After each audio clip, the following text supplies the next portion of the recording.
Pinagpapasalamat ko kay Lord, yung kanina lang, another milestone, unlock, 4 million! 4 million followers sa Facebook page. So, naunahan na niya yung YouTube natin. Pero, mas solid pa rin talaga ang YouTube. So, saan sa? 4 years ago, parang mangarap. 4 years ago. Thank you kay Lord. Grabe.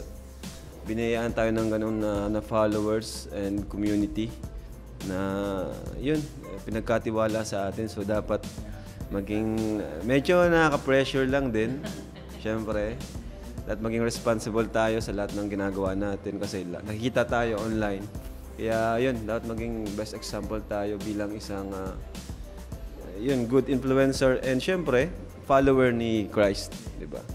Kaya thank you kay Pastor ER bilang mentor natin sa ating pagdating sa spiritual life natin. Laking bagay po talaga. So, yun, isa pa yung kagaya ng pinagpapasalamat din ni David, yung pagbabasa ng Bible. Laking tulong. Yun, sa pagbabasa ko ng Bible, ang dami kong natututunan. Minsan, di ko na lang namamalayan na natatanim na siya sa isip ko. Hindi ko namamalayan. Natatandaan ko. Random days. Yan, di ko na mamalayan. Ay, bigla siyang natatandaan ko na dati di ko naman alam. Yun, tapos ano pa ba?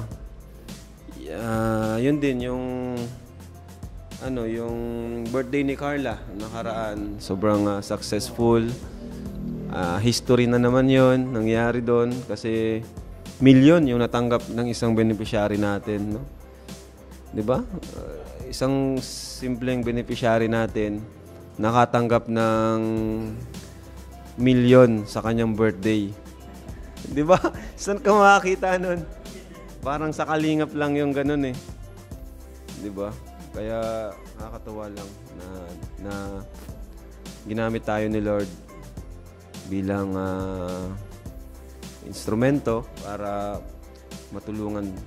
Hindi lang si Carla, marami pang iba, mga beneficiaries natin. So, yun lang naman, Pas. Ay. Nagreklamo nga si Kuya Tats, bakit daw wala siya doon. Ipalit na lang ako doon. Kuya Tats, ipalit ka na lang. Kung 1 million niya pag-ibig ko. 1 million niya. Amen. So, yun po. At yun yung pagbubuntis ni Jack. Yun. All goods. Kaya thank you kay Lord. Thank you po. God bless.